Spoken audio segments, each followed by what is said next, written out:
मैं अभी भी 30 करोड़ देने को तैयार हूँ। जुबान बंद करो और यहाँ से बाएं लो, वानखेड़े ने कहा। हेडक्वार्टर तो दाई तरफ मुड़कर आता। हमने हेडक्वार्टर के पीछे वाली गली में पहुंचना है। बाएं लो। 5 मिनट पश्चात ही कार हेडक्वार्टर की पिछली गली में प्रवेश कर गई। वहां पर स्ट्रीट पोल मध्यम सी रोशनी फैला रहे थे। इस गली में कुछ कारें भी दीवारों के साथ सटी खड़ी थी। आगे जाने पर दीवार में लगा छोटा सा फाटक दिखा, जो कि 8 फीट चौड़ा और इतना ही ऊंचा था। इस वक्त वो लोहे का फाटक खुला हुआ था और दो पुलिस वाले वहां मौजूद थे। कम रोशनी में उनकी वर्दियां चमक रही थी। इन पुलिस वालों के पास रोक दो, वानखेड़े बोला। जगमोहन ने उनके पास ले जाकर कार रोक दी। कोई चालाकी मत करना, फायदा नहीं होगा, वानखेड़े ने कठोर स्वर में कहा। तब तक दोनों पुलिस वाले कार के पास आ पहुंचे थे। वानखेड़े बाहर निकला। सर, दोनों ने सतर्क अंदाज में कहा। इसे बाहर निकालो। वानखेड़े के हाथ में अभी भी रिवॉल्वर दबी थी। उन दोनों ने जगमोहन को तुरंत कार से बाहर निकाला। सब इंस्पेक्टर चिराग रोशन, वानखेड़े शांत स्वर में बोला, इसकी तलाशी लो, अच्छी तरह से। चिराग रोशन ने जगमोहन की तलाशी ली। तलाशी में 1000 के नोटों की गड्डी, पर्स, लाइसेंस, मोबाइल और रेजगारी मिले।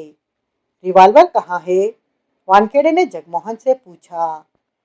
नहीं है, मैं हर समय रिवॉल्वर पास में नहीं रखता, जगमोहन बोला।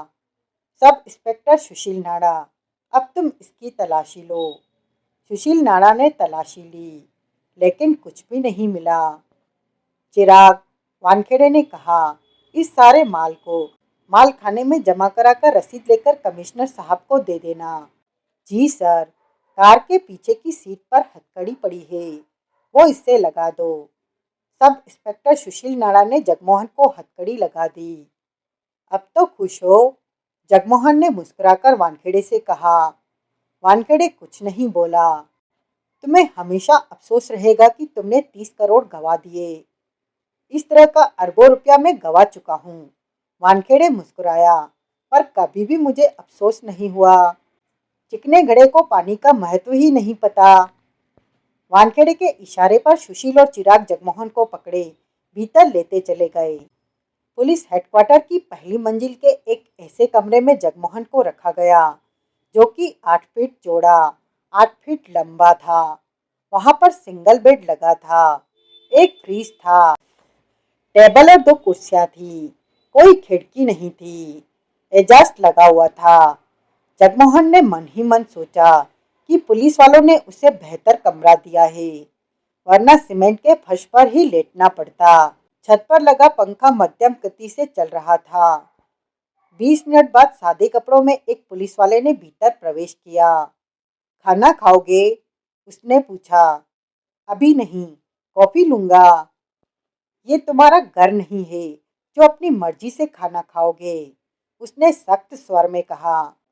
खाना खाना है तो खा लो, अभी तो मिल सकता है, बाद में कुछ नहीं मिलेगा। रात के 12 बज रहे हैं। ठीक है, खाना ही ला दो, बाद में कॉफी मिल जाएगी। कॉफी नहीं, चाय मिलेगी। उसका स्वर सख्त ही था। ये तो वानखेड़े साहब ने कहा है कि तुम जो मांगो तुम्हें दिया जाए, वरना तुम्हें पानी के साथ ब्रेड देता। वानखेड़े को थैंक्स कहना। जगमोहन मुस्कुराया। 2 दिन में तुम्हारी हेकड़ी निकल जाएगी, उसने कहा और बाहर निकल गया। बाहर से दरवाजा बंद हो गया। जगमोहन जानता था कि दरवाजे के बाहर पुलिस वाले मौजूद हैं। देवराज चौहान बंगले पर ही था। 1 बजे सोया उठकर देखा तो जगमोहन को बंगले पर नहीं पाया। इस बात की तरफ उसने खास ध्यान नहीं दिया। जगमोहन अक्सर इस तरह निकल जाता था। वो नहा धोकर नाश्ता बनाकर खाया और कॉफी का प्याला लिए हॉल में आ बैठा। आज कहीं भी जाने का प्रोग्राम नहीं था। कॉफी के बाद अखबार उठा ली। इसी प्रकार दिन बीता और शाम के 8 बज गए। जगमोहन अभी तक वापस नहीं लौटा था। देवराज चौहान जगमोहन के आने का इंतजार करता रहा। जब रात के 10 बजे तो उसने जगमोहन को फोन किया। दूसरी तरफ बेल गई, परंतु जगमोहन ने कॉल रिसीव नहीं की। देवराज चौहान ने यही सोचा कि जगमोहन व्यस्त होगा और फुर्सत मिलते ही वापस फोन कर देगा। समय बीतता गया। 12 बज गए। न तो जगमोहन आया, न ही उसका फोन। देवराज चौहान ने फिर फोन किया। बेल जाने लगी, बजती रही। दूसरी तरफ से जगमोहन ने फोन नहीं उठाया। देवराज चौहान ने फिर फोन किया। बेल गई। इस पर कॉल रिसीव की गई, परंतु जो आवाज उसके कानों में पड़ी वो जगमोहन की नहीं थी। उसके लिए अनजान आवाज थी। क्या है भाई? जगमोहन, जिसका ये फोन है। देवराज चौहान की आंखें सिकुड़ चुकी थी। जिसका ये फोन है वो पुलिस के पास है। वही आवाज आई, पुलिस। देवराज चौहान हक्का बक्का रह गया। मैं पुलिस हेडक्वार्टर के मालखाने से बोल रहा हूँ। इस फोन के साथ और भी सामान मालखाने में जमा कराया गया है। मतलब कि वो जो कोई भी है, पुलिस ने उसे पकड़ा है। अब जो भी बात करनी हो सुबह पुलिस हेडक्वार्टर में आकर करना। दोबारा फोन करने का कोई फायदा नहीं होगा। सारा सामान मैं मालखाने के लॉकर में रखने जा रहा हूँ। इतना कहने के साथ ही दूसरी तरफ से फोन बंद कर दिया गया। देवराज चौहान ठगासा खड़ा रह गया। जगमोहन पुलिस के हाथ लग गया। इस बात से तो वो यही समझा था। देवराज चौहान के चेहरे पर चिंता दिखने लगी। वो समझ नहीं पा रहा था कि जगमोहन पुलिस के हाथ कैसे पड़ गया। ऐसा क्या हुआ उसके साथ? क्या पुलिस जानती है उसकी हकीकत, या किसी और मामले में ही जगमोहन उलझ गया? देवराज चौहान के पास किसी बात का जवाब नहीं था और रात के इस वक्त उसे कहीं से जवाब मिल भी नहीं सकता था। सुबह होने का इंतजार करना होगा। ये रात देवराज चौहान की बेचैनी से बीती। जगमोहन को लेकर बहुत से सवाल उसके मस्तिष्क में उभर रहे थे। रात वो ठीक से नींद भी नहीं ले पाया और सुबह 8 बजे वो तैयार होकर बाहर निकला। कार पर पुलिस हेडक्वार्टर की तरफ चल पड़ा। पुलिस हेडक्वार्टर से कुछ दूर उसने कार को पार्किंग में लगाया और पैदल ही हेडक्वार्टर के बाहर पहुंचा और नजर रखने लगा। उसे किसी ऐसे पुलिस वाले की जरूरत थी जो भीतर की खबर उसे दे सके। घंटे भर बाद देवराज चौहान पुलिस हेडक्वार्टर के बाहर फुटपाथ पर बैठे चाय वाले के पास जा पहुंचा। चाय वाले ने तिरपाल लगा रखी थी। छाया थी। बैठने के लिए बड़े बड़े फुटपाथ के पत्थर रखे हुए थे। यहाँ पर ज्यादातर पुलिस वाले ही आ जा रहे थे चाय पीने के लिए। चाय वाले के दो लड़के हेडक्वार्टर के भीतर भी चाय ले जाने का काम कर रहे थे। देवराज चौहान इस वक्त सोच रहा था कि उसे थोड़ा सा मेकअप करके यहाँ आना चाहिए था कि चेहरा कुछ बदल जाता। पुलिस वालों द्वारा उसे पहचाने जाने का खतरा था। देवराज चौहान ने चाय के लिए कहा और वहीं पत्थर पर बैठ गया। चाय वाला ज्यादातर चाय बनाने में ही व्यस्त रह रहा था। 2-3 पुलिस वाले एक तरफ खड़े चाय पीते किसी मुद्दे पर बात कर रहे थे। देवराज चौहान को भी चाय मिल गई। वो धीरे धीरे चाय पीने लगा। वो तीनों पुलिस वाले चले गए। इस वक्त चाय वाला अकेला था। उसका एक लड़का कुछ कदम दूर बीड़ी के कश ले रहा था। तुम्हें तो सब पुलिस वाले जानते होंगे, देवराज चौहान ने चाय का खाली गिलास एक तरफ रखते हुए कहा। सब ही जानते हैं। चाय वाले ने दांत फाड़े। रोज का काम है। मेरा एक काम करवा दो, 10,000 तुम्हें दूंगा। चाय वाले ने देवराज चौहान को गहरी निगाहों से देखा। क्या काम है? कल रात मेरे भाई को हेडक्वार्टर की पुलिस ने पकड़ा है। उसी के बारे में पता लगवाना है। ये क्या बड़ी बात है? भीतर जाकर पता कर लो। नहीं कर सकता। क्यों? पुलिस मुझे भी पकड़ लेगी। तो ये बात है। चाय वाले ने सिर हिलाया। तुम किसी पुलिस वाले से ये बात पता लगवा दो। क्या किया है तुमने और तुम्हारे भाई ने? ताजा तो कुछ भी नहीं किया है। पुराना मामला है। भाई पुलिस के हाथों में पड़ गया। पता क्या करवाना है? यही कि क्या वास्तव में उसे पुलिस ने पकड़ लिया है? तुम्हें नहीं पता? पक्का नहीं पता। कल किसी ने बताया था कि ऐसा हो गया है। ये पता लगवाना तो तुम्हारे लिए मामूली बात है। कई पुलिस वाले तुम्हें जानते हैं, किसी से भी कहकर। तो इस काम का मुझे 10,000 दोगे? हाँ। पहले? पहले ले लो। जो पुलिस वाला ये काम करेगा वो भी तो लेगा, उसे भी दूंगा 10,000। हाँ, पहले मेरे हिस्से के 10 दो, फिर बात आगे बढ़ाता हूँ, चाय वाले ने कहा। देवराज चौहान ने 500 के 20 नोट गिनकर उसके हवाले किए। नोटों को चाय वाले ने जेब में डाला कि तभी दो पुलिस वाले चाय पीने वहां आ गए। चाय वाले ने तैयार कर रखी चाय में से उन पुलिस वालों को चाय दी और खुद 10 कदम दूर जाकर कमीज की जेब से मोबाइल निकाला और नंबर मिलाकर बात करने में व्यस्त हो गया। देवराज चौहान की निगाह उस पर थी। दोनों पुलिस वाले चाय के गिलास थामे पत्थरों पर बैठ चुके थे। बात करके चाय वाला वापस आ गया और देवराज चौहान को आंख के इशारे से कहा कि सब ठीक है, थोड़ा इंतजार करें। देवराज चौहान ने सिगरेट सुलगा ली। आधे घंटे बाद एक कांस्टेबल वहां आ पहुंचा। तब 5-6 पुलिस वाले चाय पी रहे थे। चाय वाले ने देवराज चौहान को आंख के इशारे से उस आए कांस्टेबल की तरफ इशारा किया।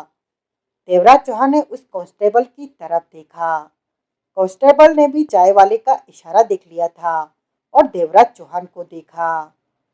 देवराज चौहान और कांस्टेबल की नजरें मिली। तभी कांस्टेबल फुटपाथ पर आगे की तरफ चल पड़ा। चाय वाले ने पुनः देवराज चौहान को इशारा किया कि वो कांस्टेबल के पीछे जाए। देवराज चौहान कांस्टेबल के पीछे हो गया। 40 कदम आगे जाकर कांस्टेबल ठिठक कर पलटा। देवराज चौहान उसके पास पहुंच गया। क्या काम है साहब जी? कांस्टेबल ने पूछा। मेरा भाई रात को पुलिस हेडक्वार्टर लाया गया है, पता करना है कि खबर पक्की है। भाई का नाम जगमोहन। क्या किया है उसने? नया कुछ नहीं किया, पुराना मामला ही है उस पर। किस पुलिस वाले ने उसे गिरफ्तार किया, यही तो पता नहीं। मतलब कि आप ये जानना चाहते हैं कि आपका भाई गिरफ्तार है या नहीं? हाँ, मुझे पता लगा इस काम के तुम मुझे 10,000 दोगे। हाँ, पहले दो। देवराज चौहान ने 10,000 के नोट उसके हवाले किए। 1-1.5 घंटे में बाहर आऊंगा, चाय वाले के पास ही मिलना। देवराज चौहान ने सिर हिला दिया। कांस्टेबल वापस चाय वाले के पास पहुंचा तो उसने गिलास में चाय डालकर उसे दी। चाय पियो मालिक, बात हो गई। देवराज चौहान ने चाय का गिलास थामा और सिर हिला दिया। ये बढ़िया बंदा है, अपने काम को अच्छी तरह करता है, तभी तो आपका काम इससे करा रहा हूँ। 2 घंटे बाद वो कांस्टेबल लौटा। वो और देवराज चौहान आगे जाकर मिले। जगमोहन नाम के किसी बंदे को कल गिरफ्तार नहीं किया गया, कांस्टेबल बोला। तुमने ठीक से पता किया? हाँ, रात को पुलिस हेडक्वार्टर के मालखाने में उसका सामान जमा करा गया है। देवराज चौहान गंभीर स्वर में बोला। कैसे पता? रात 12 बजे मैंने अपने भाई को फोन किया तो फोन रिसीव करने वाले ने ये बात बताई। कांस्टेबल के चेहरे पर सोच के भाव उभरे और बोला। हो सकता है किसी वजह से तुम्हारे भाई की गिरफ्तारी को गुप्त रखा गया हो। ऐसा होता है, क्यों नहीं होता? बंदे को पकड़कर रख लिया जाता है और कागजी कार्रवाई नहीं होती। तो इस तरह से मेरे भाई का पता करो कि उसे इस तरह पता नहीं लग सकता। इतना बड़ा पुलिस हेडक्वार्टर है, हजारों पुलिसकर्मी मौजूद है। ये कैसे पता चलेगा कि अगर तुम्हारे भाई को कहीं रखा गया है तो कहाँ रखा गया है, वो है भी या नहीं? ये पता करने को मैं तुम्हें 10,000 और दे सकता हूँ। कोई फायदा नहीं, जो काम हो ही नहीं सकता उस काम के पैसे लेने का क्या फायदा? कांस्टेबल चला गया। देवराज चौहान को जगमोहन के बारे में कोई जानकारी नहीं मिली। देवराज चौहान पार्किंग में खड़ी अपनी कार के पास पहुंचा और स्टीयरिंग सीट पर जा बैठा। अब वो जगमोहन के बारे में पता करने का कोई और रास्ता सोच रहा था। आखिरकार वो इसी नतीजे पर पहुंचा कि रात 10-11 बजे पुलिस हेडक्वार्टर मेकअप में जाएगा और मालखाने पर उस वक्त जो ड्यूटी पर होगा उससे पूछताछ करेगा। क्या पता हर रोज रात वही ड्यूटी पर होता हो, परंतु ये रात की बात थी। अभी पूरा दिन पड़ा था और जगमोहन लापता था। देवराज चौहान ने यही सोचा कि उसे कोई ऐसा पुलिस वाला तलाश करना चाहिए जो जगमोहन की पक्की खबर ला सके। चाय वाले से एक बार फिर बात करनी चाहिए। इस विचार के साथ ही देवराज चौहान ने सिगरेट सुलगाई और कार से बाहर निकलने की सोच रहा था कि उसका फोन बज उठा। देवराज चौहान ठिठका ये सोचकर जल्दी से फोन निकाला कि कहीं जगमोहन का फोन न हो, परंतु स्क्रीन पर आया नंबर अनजान नंबर था। उसने बात की। हेलो। जगमोहन का पता नहीं लगा। एक अनजान स्वर देवराज चौहान के कानों में पड़ा। देवराज चौहान की आंखें सिकुड़ी, होठ बंद ही रहे। दिमाग तेजी से काम कर रहा था। ये आवाज उसने पहले कभी भी नहीं सुनी थी। ये जो भी है, इसे अवश्य जगमोहन के बारे में पता है। मेरे ख्याल में जगमोहन की खबर पाने के लिए तुम फिर कोशिश करोगे, पर खबर पाना आसान नहीं होगा। क्यों? ये बातें फोन पर नहीं हो सकती। कौन हो तुम?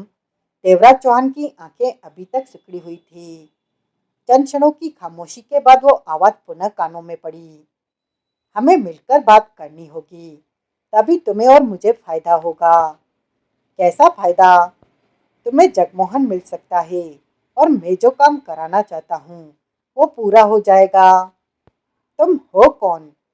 जब मुलाकात होगी तो तुम्हें हर बात का जवाब मिल जाएगा। जगमोहन तुम्हारे पास है? नहीं। तो फिर तुम कैसे कह सकते हो कि मुझे जगमोहन मिल जाएगा? देवराज चौहान व्याकुल सा कह उठा। जगमोहन जहाँ है वहां से मैं तुम्हें दिलवा सकता हूँ। अपने बंगले पर पहुंचो। बंगले पर? क्या तुम मेरे बंगले के बारे में जानते हो? दूसरी तरफ से फोन बंद कर दिया गया। देवराज चौहान के मस्तिष्क में हलचल मच चुकी थी।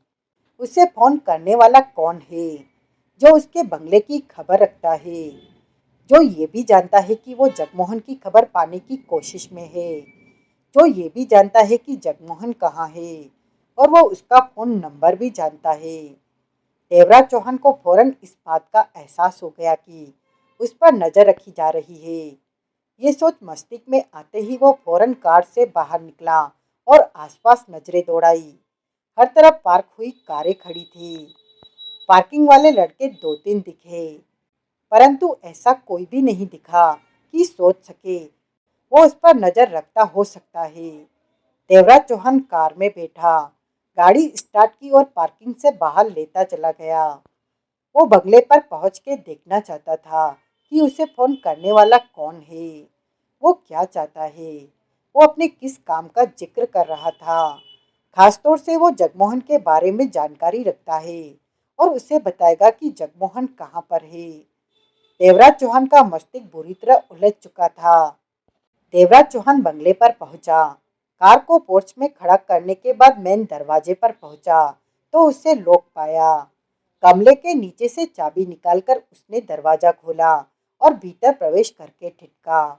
नजरें घुमाई, वहां कोई नहीं था। पूरा बंगला देख लिया, परंतु बंगले में कोई भी नहीं था। देवराज चौहान किचन में पहुंचा और सोचों में डूबे अपने लिए कॉफी बनाने लगा। फोन करने वाला जो भी कोई था वो जरूर यहाँ पहुँचने वाला होगा, तभी तो उसने उसे बंगले पर पहुँचने को कहा था। कॉफी का प्याला थामे देवराज चौहान हॉल में मौजूद सोफे पर जा बैठा और नजरें मुख्य दरवाजे पर जा टिकी। कॉफी के छोटे छोटे घूंट लेता रहा। कॉफी समाप्त हुई तो सिगरेट सुलगा ली।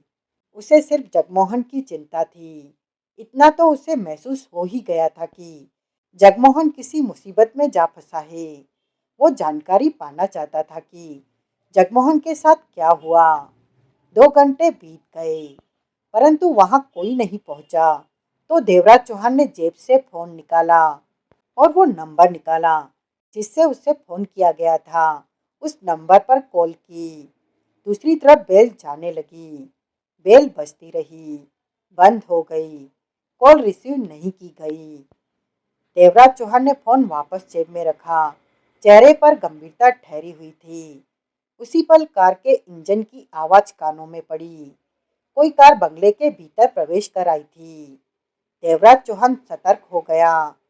कोई आ पहुंचा है। नजरें दरवाजे पर रही। एकटक खुले दरवाजे को देखता रहा। कार के दरवाजे खुलने और बंद होने की आवाज आई। बेचैनी की लहर देवराज चौहान के शरीर में दौड़ी, परंतु वो वैसे ही बैठा रहा। दो पल बाद ही कोई दरवाजे पर दिखा। वो दरवाजे से भीतर आ गया। उसे पहचानते ही देवराज चौहान चौंका। वो प्रभाकर था, मार्शल का बेहतरीन एजेंट। तो क्या जगमोहन मार्शल के हाथों में है? मार्शल उससे कोई काम लेना चाहता है? गुस्से की लहर देवराज चौहान के शरीर में दौड़ती चली गई कि मार्शल गलत ढंग से काम कर रहा है। जगमोहन को इस तरह पकड़ने की क्या जरूरत थी? जो बात करनी थी सीधे सीधे कर सकता था। देवराज चौहान प्रभाकर को देखता रहा। प्रभाकर की नजर भी देवराज चौहान पर टिक चुकी थी। वो आगे बढ़ा। देवराज चौहान के चेहरे पर कठोरता के भाव ठहरे हुए थे। प्रभाकर उसकी तरफ बढ़ता आया और चंद कदमों के फासले पर ठिठक कर बोला, कैसे हो देवराज चौहान? देवराज चौहान सख्त अंदाज में उठा। वो कुछ कहने वाला ही था कि एकाएक ठिठक गया। दरवाजे पर से उसने एक व्यक्ति को भीतर प्रवेश करते पाया। देवराज चौहान की निगाह उस व्यक्ति पर जा टिकी। प्रभाकर ने भी पलटकर उस व्यक्ति को देखा। वो व्यक्ति देवराज चौहान पर निगाह टिकाए करीब आया और शांत भाव से बोला, हेलो देवराज चौहान। देवराज चौहान ने फौरन आवाज पहचानी कि इसी व्यक्ति ने उससे फोन पर बात की थी। देवराज चौहान ने उसे सिर से पांव तक देखा। वो 6 फीट की लंबाई का था, काला सूट पहना हुआ था और नीचे सफेद शर्ट थी। सिर के बाल छोटे थे, रंग सांवला था, क्लीन शेव था। वो सतर्क और फुर्तीला इंसान लगता था। उसकी आंखें छोटी और पैनी थी। उसके चेहरे पर किसी तरह का भाव नहीं था। उसने देवराज चौहान से हाथ मिलाने की जरा भी चेष्टा न की थी। दोनों एक दूसरे को देख रहे थे। प्रभाकर गंभीर शांत खड़ा था। तो तुमने मेरे से फोन पर बात की थी? देवराज चौहान बोला। हाँ, वो मैं ही था। प्रभाकर, देवराज चौहान ने कहा, इसे तुम मेरे पास क्यों लाए हो? किसी को मेरा बंगला दिखाकर तुमने गलत किया। प्रभाकर ने उस व्यक्ति को देखा। देवराज चौहान।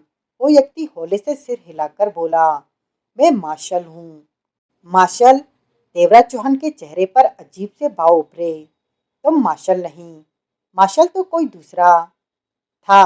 वो 15 दिन पहले तक मार्शल था, परंतु अब मैं मार्शल हूँ।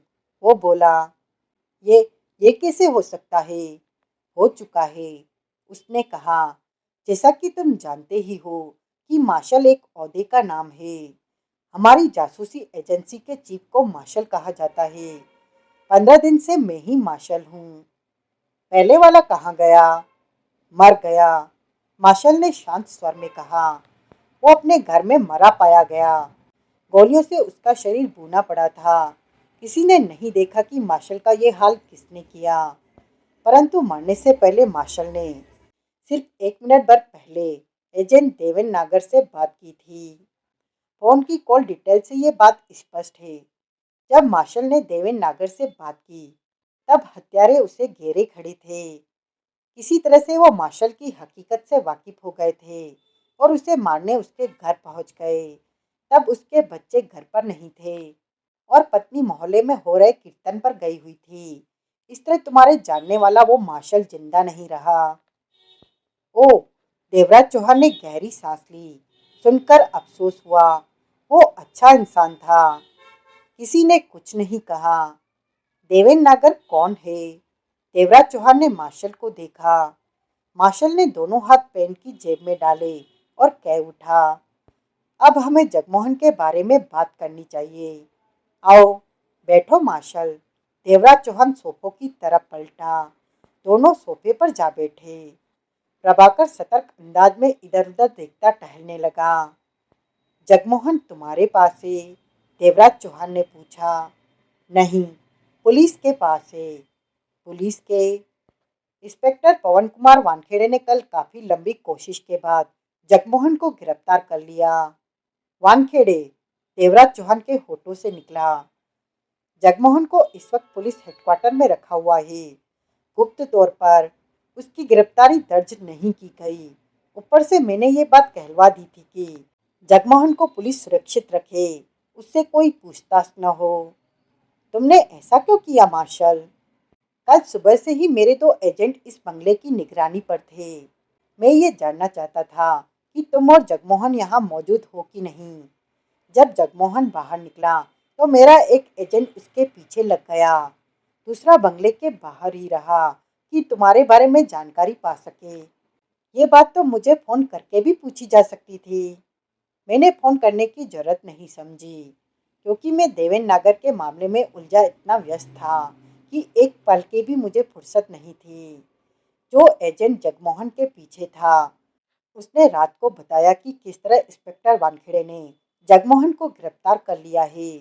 फिर आज सुबह तुम्हारे बंगले से निकलने की खबर मिली। तुम्हें हेडक्वार्टर जाते देखा गया। मेरे एजेंट पल पल की खबर तुम्हारे बारे में देते रहे। इधर मुझे भी कुछ फुर्सत मिली, तब मैंने तुम्हें फ़ोन किया, बात की। मैं मैं डेरों अपने ज़रूरी काम छोड़कर आया हूँ, क्योंकि तुमसे बात करना भी ज़रूरी था। देवराज चौहान मार्शल को देखता रहा। जगमोहन को वानखेड़े साहब ने पकड़ा, इसमें मेरा हाथ नहीं। मार्शल बोला, मुझे यकीन है कि तुम जो कह रहे हो सच कह रहे हो। देवराज चौहान ने कहा, मैं तुमसे एक कॉन्ट्रैक्ट करना चाहता हूँ, अगर तुम्हें स्वीकार हो तो। कॉन्ट्रैक्ट? देवराज चौहान सतर्क दिखा। हाँ, उस कॉन्ट्रैक्ट में ये होगा कि मैं पुलिस के हाथों से जगमोहन को बचा लूंगा और बदले में तुम मेरा काम पूरा करोगे। ये कॉन्ट्रैक्ट सिर्फ शब्दों में होगा, लिखित में नहीं। ये तो तुम ब्लैकमेल जैसा काम कर रहे। नहीं देवराज चौहान, एकाएक प्रभाकर ठिठक कर गंभीर स्वर में बोला, ये सीधा साधा समझौता है। पुलिस ने जगमोहन को पकड़ लिया है। अब जगमोहन बचने वाला नहीं है। उस पर इतने मामलों के चार्ज लगा दिए जाएंगे कि वो जीवन भर जेल में रहेगा। मार्शल की कोई दिलचस्पी नहीं है जगमोहन में। मार्शल की दिलचस्पी सिर्फ अपने कामों में है। ऐसे में तुम मार्शल का काम करो और जगमोहन को बचा लो। सीधा सा कॉन्ट्रैक्ट है ये। समझ में आता है तो ठीक, नहीं तो हम वापस चले जाते हैं। मुझे सब समझ में आ रहा है। मैं मार्शल के लिए पहले भी काम कर चुका हूँ। देवराज चौहान बोला, पहले मार्शल ने हमेशा तुम्हें काम की कीमत दी। मार्शल बोला, इस पर तुम्हें कीमत नहीं दी जाएगी, क्योंकि जगमोहन पुलिस के हाथों फंस चुका है। तुम ऐसा सोच सकते हो, लेकिन हमारी तरफ से ये बात नहीं है। जब तुम सारा मामला जान लोगे तो शायद खुद ही कीमत लेना पसंद न करो।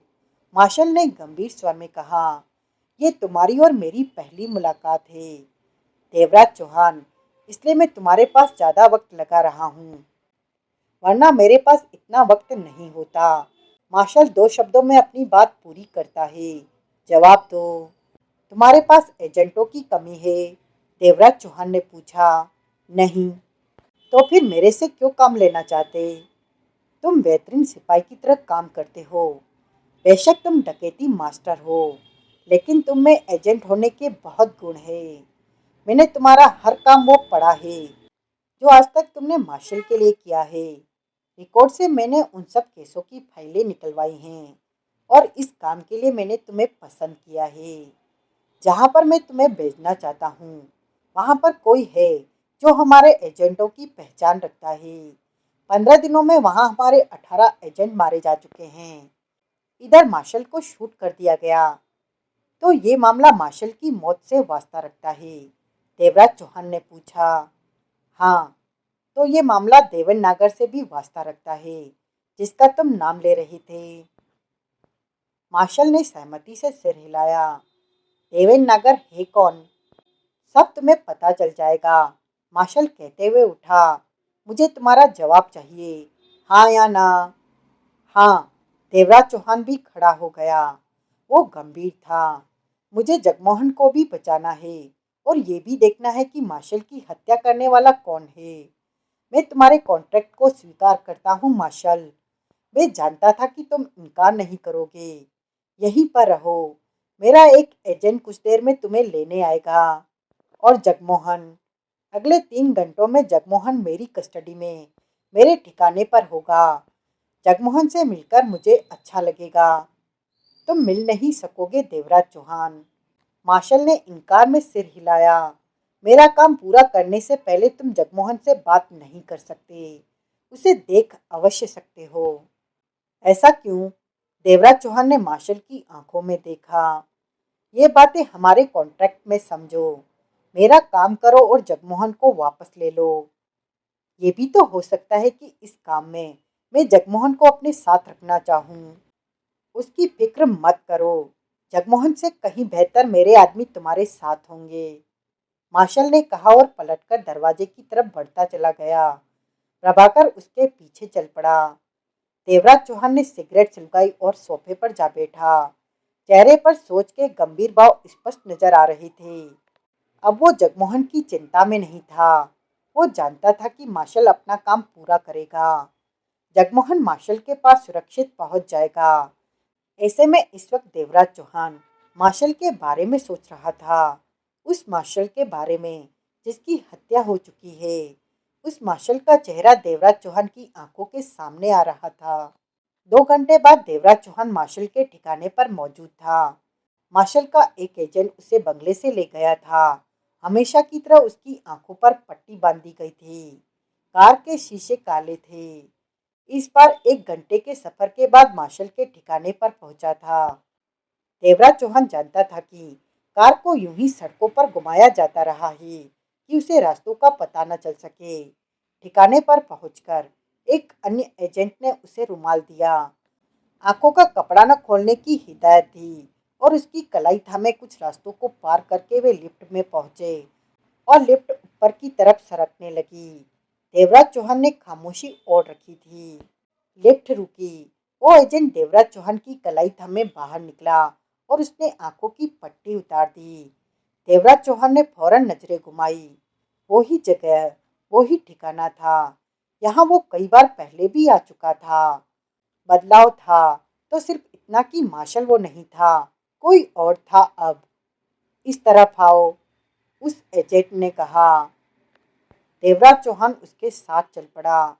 तो वो मार्शल अब नहीं रहा जिससे मैं पहले मिला करता था। देवराज चौहान बोला, तुमसे बात करने, किसी बात का जवाब देने की मनाही है, उसने कहा। फिर देवराज चौहान ने कुछ नहीं कहा। कई रास्तों को पार करने के बाद देवराज चौहान को जिस कमरे में लाया गया वो कमरा मार्शल का ऑफिस था।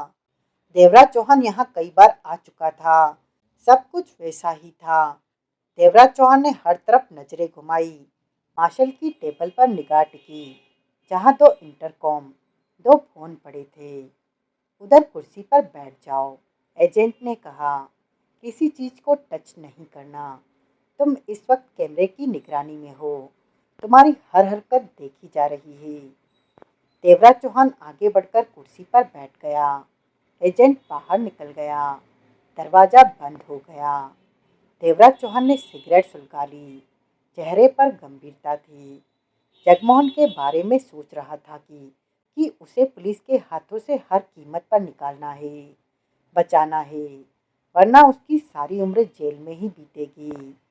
या वो खुद जिंदगी भर इसी कोशिश में लगा रहेगा कि जगमोहन को जेल से निकाल सके।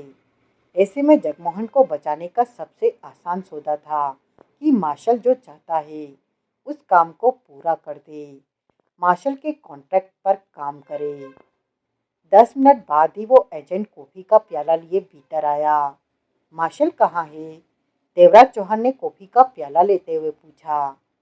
मार्शल ने तुम्हारे लिए कॉफी भिजवाई है। वो कब आएगा? मार्शल किसी काम में व्यस्त है। उसे पता है कि तुम यहाँ हो, कहकर वो बाहर निकल गया। देवराज चौहान कुर्सी पर टांगे फैलाए बैठा कॉफी के छोटे छोटे घूंट भरने लगा। कमरे में एक और दरवाजा नजर आया जो जाने कहाँ खुल रहा था। देवराज चौहान ने उस दरवाजे से नजर हटा ली। उसके बाद कमरे में मौजूद कैमरे की तलाश में नजरें घुमाने लगा, परंतु लंबी कोशिश के बाद भी कैमरा नहीं दिखा। जबकि वो जानता था कि कैमरा है और वो किसी भी चीज के रूप में हो सकता था। 1 घंटे बाद दरवाजा खुला और मार्शल ने भीतर प्रवेश किया। वो ही कपड़े पहने हुए था, परंतु इस वक्त उसके शरीर पर कोट नहीं था। चेहरे की व्यवस्था दिख रही थी। कदमों में तेजी थी। देवराज चौहान पर नजर मारकर अपनी टेबल की तरफ बढ़ता कह उठा, यहाँ आ जाओ। देवराज चौहान उठा और टेबल के पास पहुंचकर कुर्सी पर जा बैठा। तब तक मार्शल टेबल के पीछे अपनी कुर्सी पर बैठ चुका था। उसने देवराज चौहान को सोच भरी नजरों से देखा। कुछ खामोश रहकर देवराज चौहान बोला, 4 महीने पहले मैं मार्शल से इसी ठिकाने पर मिला था। तब उसने मुझे और जगमोहन को बर्मा किसी काम के लिए भेजा था।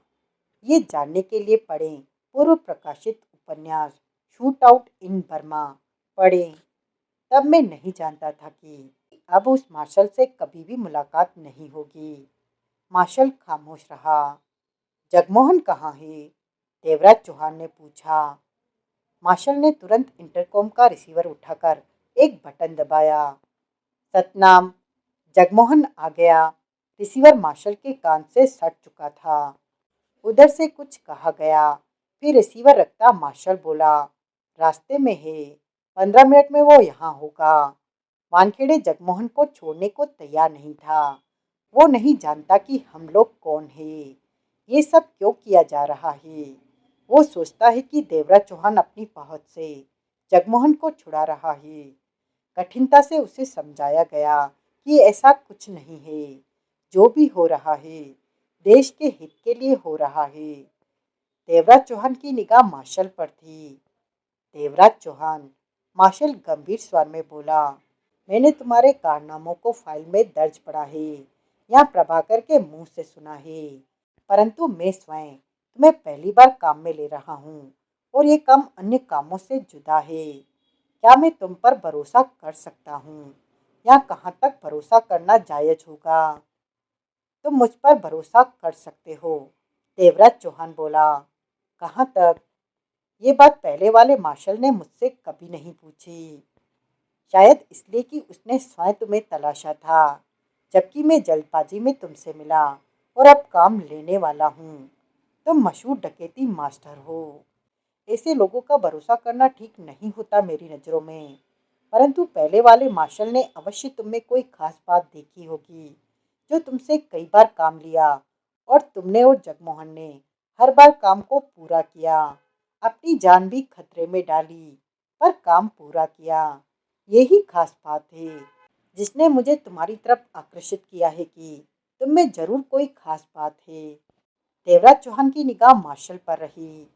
हमारे बीच एक कॉन्ट्रैक्ट हुआ है कि तुम मेरा कहा काम पूरा करोगे और मैं जगमोहन को तुम्हारे हवाले करूंगा। इस कॉन्ट्रैक्ट पर मैंने काम करना भी शुरू कर दिया है। जगमोहन को पुलिस कस्टडी से निकालकर यहाँ लाया जा रहा है। इसी प्रकार मुझे पूरी आशा है कि तुम भी हर हाल में मेरे कहे उस काम को अवश्य पूरा करोगे। मैं कभी भी गारंटी नहीं लेता कि काम पूरा होगा। काम करने की कोशिश अवश्य कर सकता हूँ। मेरी नज़रों में काम इतना कठिन नहीं है कि तुम पूरा न कर सको। मैंने तुम्हारा रिकॉर्ड देखा है। काम क्या है? मैं सब कुछ तुम्हें बताने जा रहा हूँ। काम भी। और अगर मैं काम पूरा नहीं कर पाता तो तब जगमोहन की क्या स्थिति रहेगी? उसे पुलिस के हवाले कर दिया जाएगा। ये तो गलत बात है। काम में मेरी जान भी जा सकती है। और तुम कहते हो कि अगर काम के दौरान तुम्हारी जान चली गई तो जगमोहन को आज़ाद कर दिया जाएगा। अगर किसी हाल में तुम काम पूरा न कर सके तो जगमोहन वापस पुलिस के पास चला जाएगा। ये बात हमारे कॉन्ट्रैक्ट में शामिल रहेगी। तुम इस मामले में सख्ती से काम ले रहे हो। ये मार्शल का नियम है। मार्शल को अपना काम पूरा चाहिए। किसी भी हाल में काम पूरा चाहिए। मार्शल ने बेहद शांत स्वर में कहा, अगर तुम काम नहीं कर सकते तो जा सकते हो। तुम्हें रोका नहीं जाएगा। जगमोहन को बचाने के लिए मैं तुम्हारा काम करूंगा। देवराज चौहान ने मार्शल की आंखों में झांका। तभी दरवाजा खुला और प्रभाकर ने भीतर प्रवेश किया। जगमोहन आ गया है मार्शल, प्रभाकर ने कहा। मार्शल ने सिर हिलाकर देवराज चौहान को देखा। मैं जगमोहन से मिलना चाहूंगा, देवराज चौहान बोला। मैंने पहले भी कहा है कि मेरा काम पूरा करने के बाद ही तुम मुझसे मिल सकते हो, पहले नहीं। उसे देखना चाहो तो जरूर देख सकते हो। ये बात हमारे कॉन्ट्रैक्ट में शामिल है, मार्शल शांत स्वर में बोला। जिस बात का मन करे उसे तुम कॉन्ट्रैक्ट में शामिल करते जा रहे हो। बेहतर होगा कि तुम मेरा काम पूरा करो और जगमोहन को ले जाओ। काम बोलो। देवराज चौहान के स्वर में दृढ़ता के भाव थे। मार्शल ने चंद क्षण टेबल थपथपाया, फिर उठकर चहलकदमी करने लगा। प्रभाकर एक तरफ खड़ा था।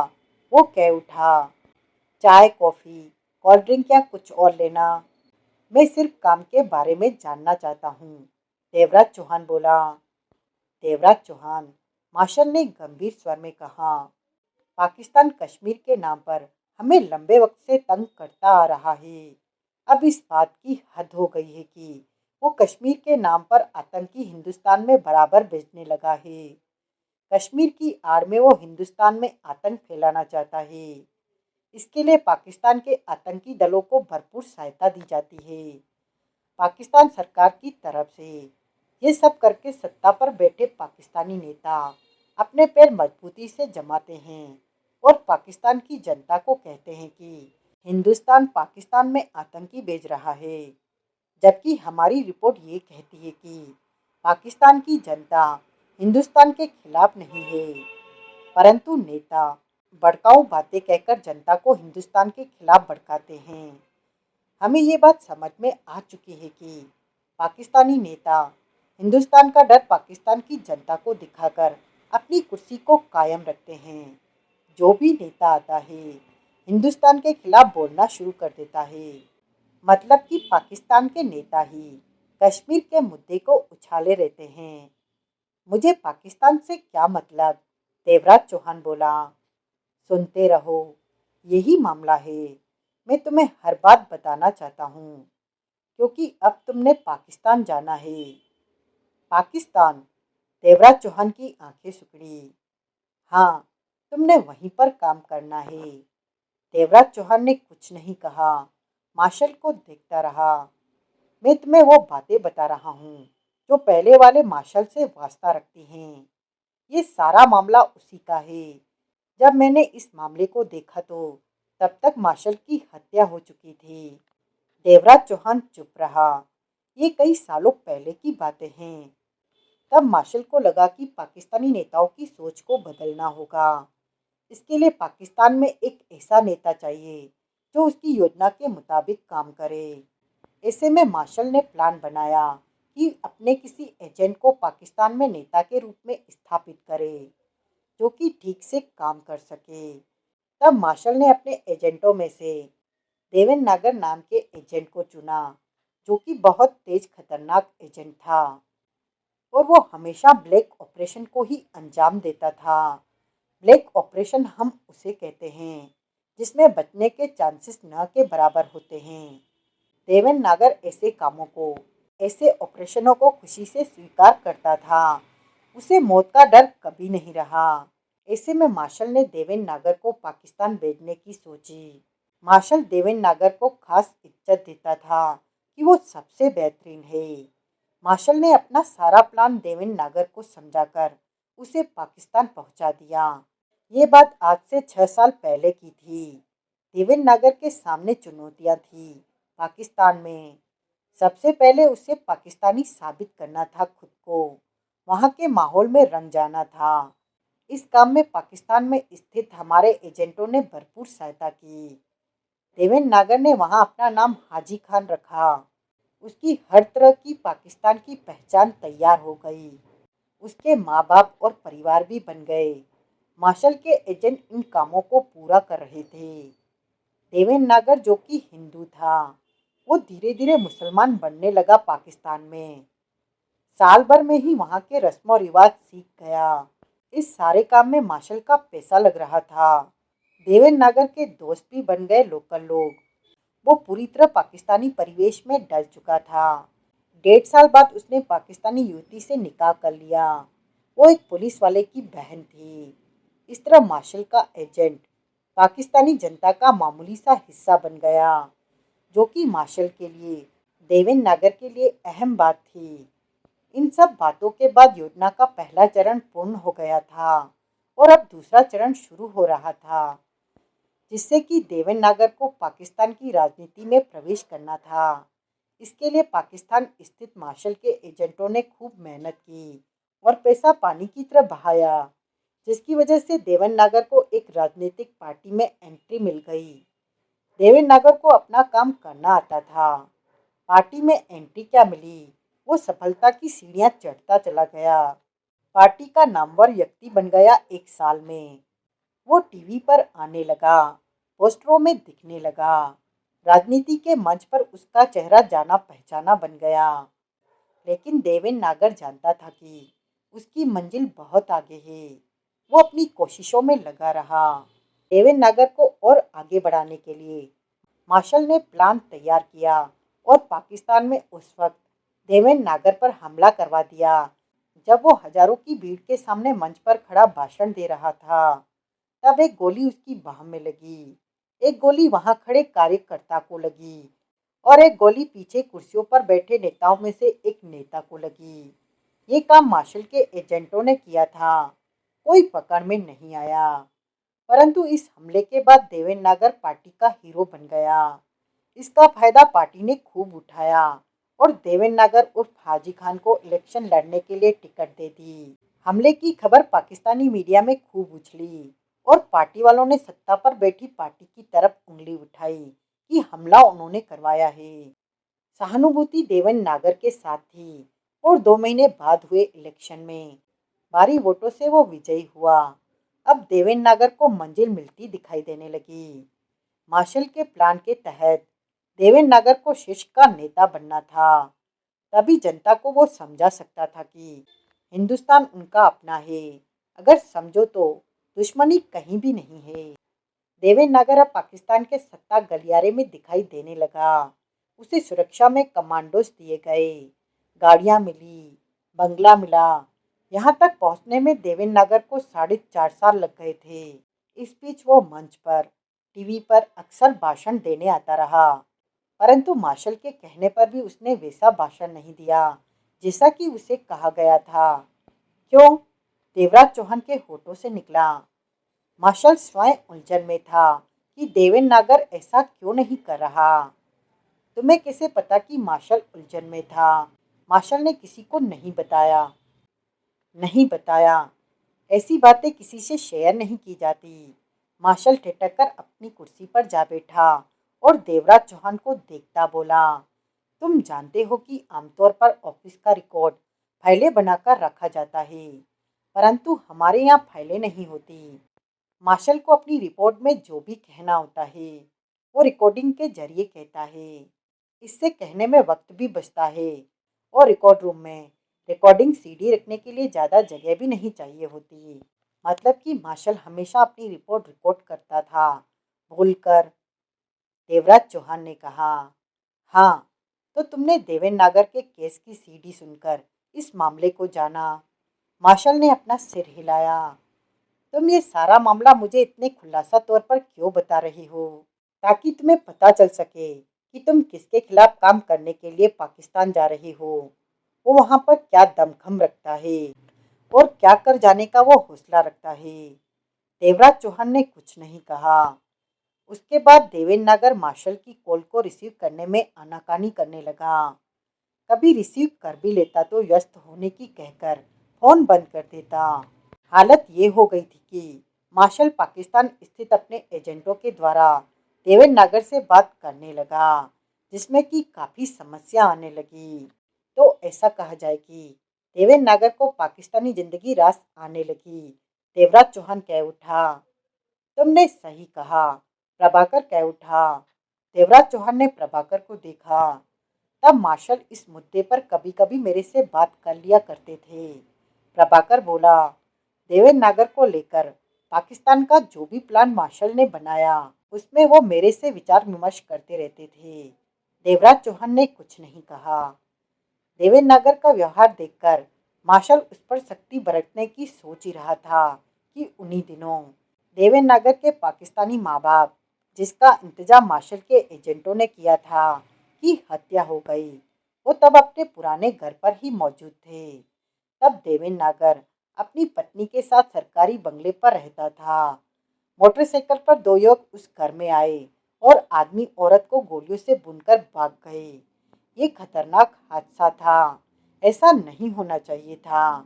क्योंकि उन्होंने मार्शल के एजेंटों का साथ दिया था और एक नामी नेता हाजी खान देवेंद्र नागर के जगजाहिर माँ बाप थे। पाकिस्तान में खूब हो हल्ला मचा। देवेंद्र नागर के माँ बाप की मौत पर हर तरफ यही खबरें आती रही।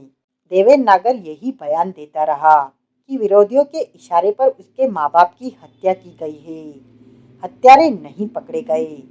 2 महीने के शोर शराबे के बाद सब कुछ शांत पड़ने लगा।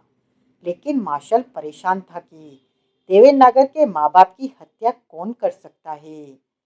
पाकिस्तान में स्थित मार्शल के एजेंटों ने व्यक्तिगत तौर पर इन हत्याओं की छानबीन की, लेकिन कोई फायदा नहीं हुआ। मार्शल ने इस मामले में फोन कर देवेंद्र नागर से पूछा तो उसने कहा कि वो खुद हैरान है कि ऐसा किसने किया। इस बार मार्शल के कहने पर देवेंद्र नागर ने कहा कि अब वो किसी भी भाषण के दौरान जनता को समझाएगा कि कश्मीर कोई मुद्दा नहीं है, इसे जबरदस्ती मुद्दा बनाया जा रहा है। मतलब कि देवेंद्र नागर ने मार्शल के प्लान के मुताबिक चलने की बात कही। 2 दिन बाद ही पाकिस्तान स्थित 6 एजेंट गायब हो गए। मार्शल को कोई खबर नहीं मिली कि वो कहाँ चले गए। तो देवराज चौहान बोला, देवेंद्र नागर अपने आसपास का हर वो सबूत मिटाने में लग गया जो उसे देवेंद्र नागर साबित कर सकते थे। अब वो हाजी खान बनकर जीना चाहता था। सही कहा, मार्शल ने गंभीर स्वर में सिर हिलाया। यही बात थी। उसे हाजी खान की जिंदगी रास आ गई थी। वो पाकिस्तान का मशहूर पार्टी का नेता बन चुका था और यही बने रहना चाहता था। 21-22 एजेंट थे वो, जो कि देवेंद्र नागर का साथ तब से दे रहे थे जब वो पाकिस्तान पहुंचा था। उन 6 एजेंटों को गायब हुए मात्र 3 दिन ही हुए थे कि एक एजेंट का फोन आया मार्शल को कि किसी काम के सिलसिले में देवेंद्र नागर 12 एजेंटों को एक वीरान जगह पर इकट्ठे होने को कह रहा है। अगले दिन ही मार्शल को खबर मिली कि किसी वीरान जगह पर उसके 12 एजेंटों को गोलियों से भून दिया गया। ये खबर मिलते ही मार्शल का माथा ठनका कि देवेंद्र नागर गद्दारी पर उतर आया है। वो अपने देवेंद्र नागर होने के सारे सबूत मिटा रहा है। नकली माँ बाप की भी उसने हत्या करवाई। पहले जो 6 एजेंट गायब हो चुके हैं उसमें भी देवेंद्र नागर का हाथ था और अब भी 12 एजेंटों की हत्या उसी के इशारे पर की गई। 21 में से 18 एजेंटों की वो हत्या कर चुका था। मार्शल ने बाकी बचे 3 एजेंटों को फौरन अंडरग्राउंड हो जाने और देवेंद्र नागर से बचकर रहने को कहा। उसके बाद मार्शल ने देवेंद्र नागर से संबंध बनाना चाहा तो नहीं बना। जिस नंबर पर मार्शल और देवेंद्र नागर की बात होती थी वो नंबर देवेंद्र नागर ने बंद कर दिया था। इस तरह देवेंद्र नागर हाजी खान के रूप में पाकिस्तान में नेता बनकर जिंदगी बिताने लगा, जबकि वो बहुत बेहतर ढंग से जानता था कि मार्शल से धोखेबाजी करके बच जाना आसान नहीं। फिर भी उसने ये कदम उठाया था। ये बात 1.5 साल पहले की थी। देवेंद्र नागर जानता था कि मार्शल किस तरह काम करता है। मार्शल की कार्यशैली का ज्ञाता होने की वजह से उसने उसका भरपूर फायदा उठाया। देवेंद्र नागर को खत्म करने के लिए मार्शल ने एक एक दो दो करके अपने 16 एजेंट पाकिस्तान भेजे, परंतु वो स्वयं मारे गए। देवेंद्र नागर की सुरक्षा में लगे कमांडोज के हाथों देवेंद्र नागर की हत्या करने की कोशिश करते हुए बहुत कोशिश की देवेंद्र नागर की हत्या की, लेकिन कोई एजेंट कामयाब नहीं हो सका। जबकि मार्शल गद्दारी की सजा के रूप में उसे मौत देना चाहता था। मार्शल गद्दार को कभी नहीं छोड़ता, ये मार्शल का नियम है। परंतु मार्शल को सफलता नहीं मिली। देवराज चौहान की निगाह मार्शल पर थी। प्रभाकर एक तरफ गंभीर सा खड़ा था।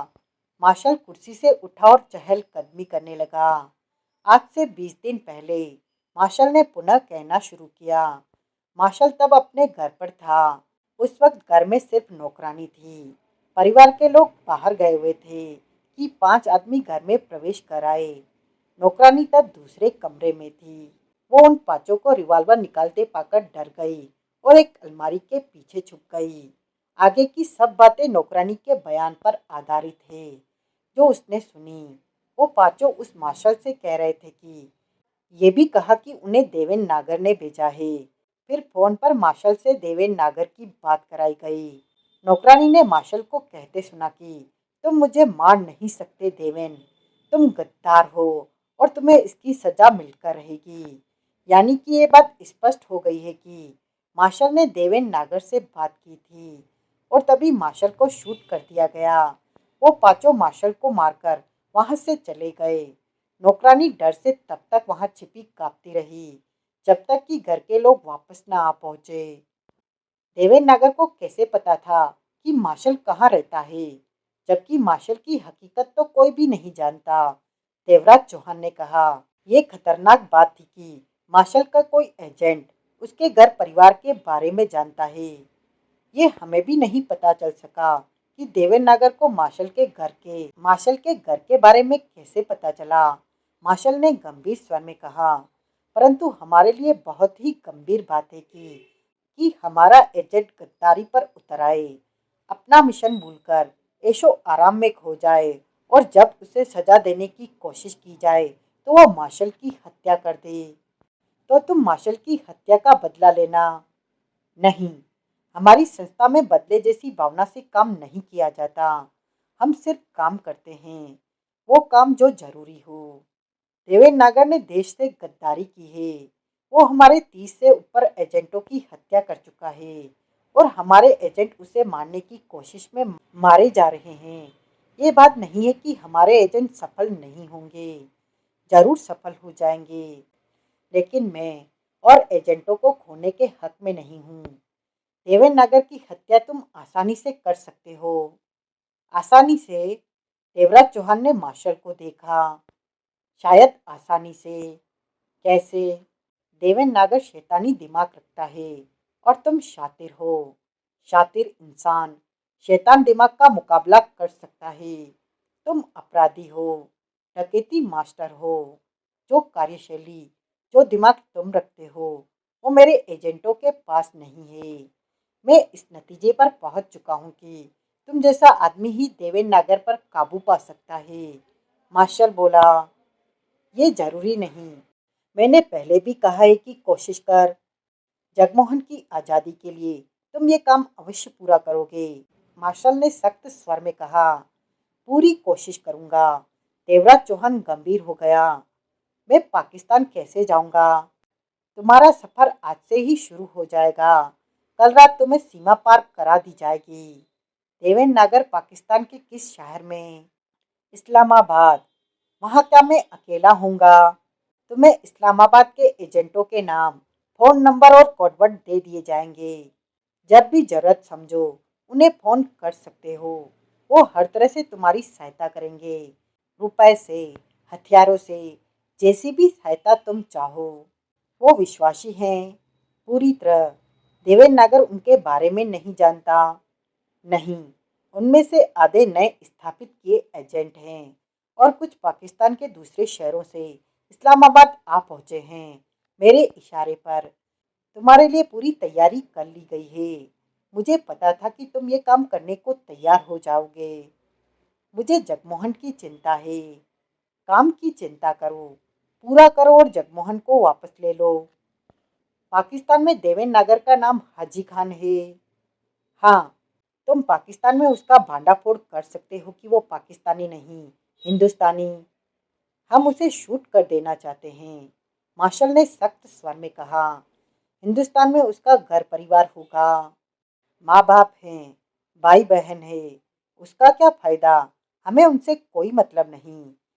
ये मामला हमारी एजेंसी का व्यक्तिगत है। यहाँ शादी नहीं की थी उसने? नहीं। पाकिस्तान में पहुंचकर वो अचानक बदल कैसे गया कि नेता बनते ही जो ऐशो आराम उससे मिलने लगे, उससे उसका दिमाग फिर गया। मार्शल ने गंभीर स्वर में कहा, हमारे एजेंट इतने बच्चे नहीं होते कि इस तरह उनका मन बदल जाए। वो सिर्फ अपने काम को पूरा करना जानते हैं। परंतु देवेन नागर बेईमान हो गया। ऐशो आराम मिलते ही उसने पाकिस्तान में बस जाना ही ठीक समझा। इस बात की भी उसने परवाह नहीं की कि मार्शल किसी भी कीमत पर उसे नहीं छोड़ेगा। मेरी नज़रों में वो पागल हो चुका है। तुम्हें मालूम करना चाहिए कि देवेन नागर को मार्शल का घर, मार्शल की हकीकत कैसे पता चली। भरपूर कोशिश की गई, लेकिन इस बारे में कुछ भी पता नहीं चला। मेरे बारे में तुम्हारा क्या प्रोग्राम है मार्शल? देवराज चौहान ने पूछा। आज शाम को मेरे 2 एजेंटों के साथ तुम हिंद पाक सीमा की तरफ रवाना हो जाओगे। देवराज चौहान ने सिगरेट सुलगाई और कष्ट लेकर बोला, मैं जगमोहन से मिलना मिलना नहीं, देखना। तुम जगमोहन को हमारे यहाँ देख सकते हो। प्रभाकर, इसे दिखा दो जगमोहन। Yes martial. जगमोहन जानता है कि वो मार्शल के कब्जे में है। देवराज चौहान ने पूछा, ये बात उसे बता दी गई है। अब वो बिल्कुल चिंता में नहीं लग रहा। प्रभाकर ने कहा। देवराज चौहान उठते हुए बोला, मुझे दिखाओ कि जगमोहन ठीक है।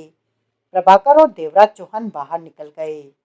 मार्शल ने रिसीवर उठाया और इंटरकॉम का बटन दबाकर बोला, सतनाम, तैयारी शुरू कर दो देवराज चौहान के सफर के लिए। शाम को निकलना है।